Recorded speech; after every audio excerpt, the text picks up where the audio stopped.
Hey everyone, welcome back to our Disneyland Hotel Diaries. Planning a trip to Disneyland is so much fun, but let's be real. Choosing the right hotel can feel like a huge decision. It can literally make or break your entire vacation. So today we're diving deep into a hotel that makes some pretty big promises, the Staybridge Suites Anaheim at the park. It calls itself an all-suite extended stay hotel. But the real question is it a magical home away from home? Or is it kind of a risky gamble? Let's find out.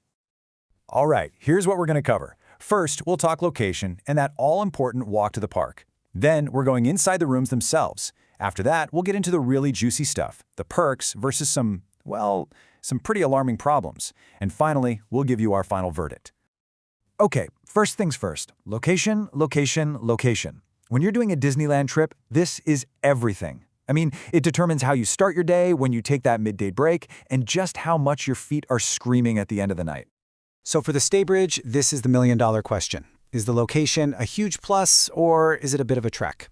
Are we talking a genuinely short walk, or does it start to feel like a marathon after a 12-hour day in the parks? And this is where things get a little murky. The hotel's website says it's just a short walk. But then you look at the reviews.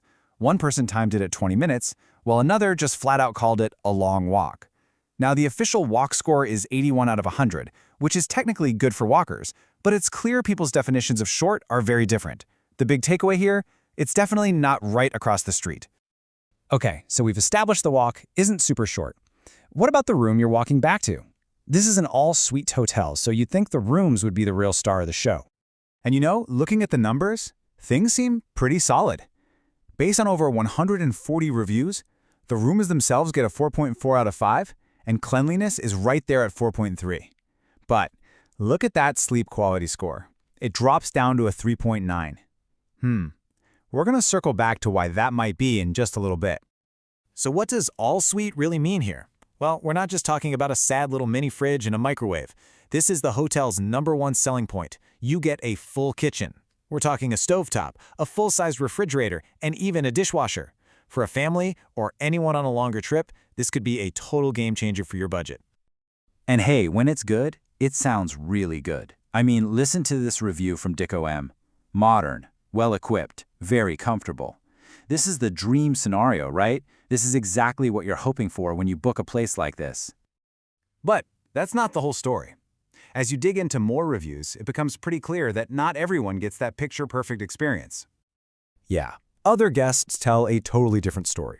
There are reports of damaged furniture, which you'd never want to see, and then there's the inconsistent housekeeping. One guest mentioned they had a Do Not Disturb sign on their door, but housekeeping still knocked at 9 a.m. on 2 separate stays. And get this, one reviewer, who's a loyal Staybridge customer, said these were the smallest rooms they'd ever seen in the entire chain.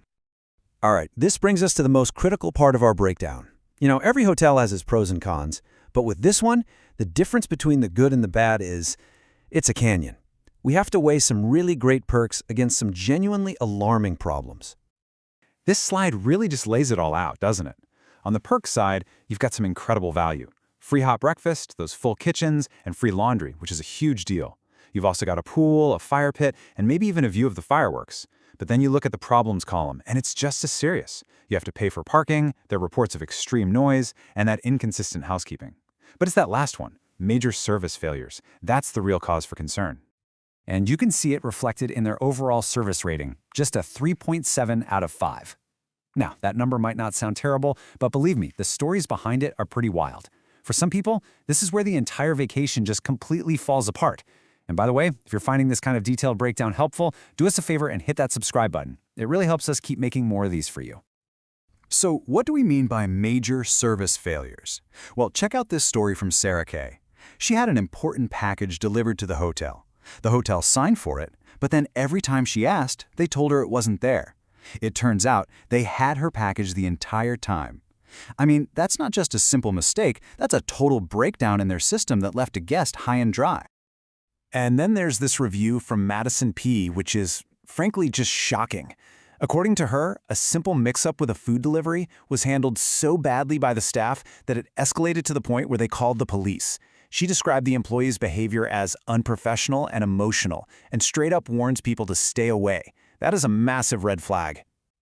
So after all that, let's put it all together.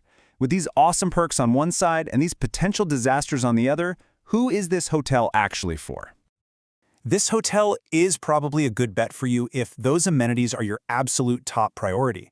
If you're a family who will actually cook meals in that full kitchen and save a ton of money, this could be perfect.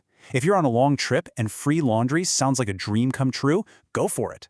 This place is for the person who cares more about a free hot breakfast than consistent service and is willing to roll the dice. On the other hand, you should probably avoid this hotel if you need things to just work. If you're a light sleeper, those noise complaints are a huge deal. If you're traveling for business and expecting a package, we've seen that's a clear risk. And honestly, if the idea of a huge service meltdown ruining your expensive Disney trip is just not a risk you're willing to take, you should probably look elsewhere. So it really all boils down to this one question. Is having a full kitchen and a free breakfast worth the massive gamble on service and, frankly, safety? That is the trade-off you're making here, and only you can decide if that's a bet you're willing to take. Thanks for watching.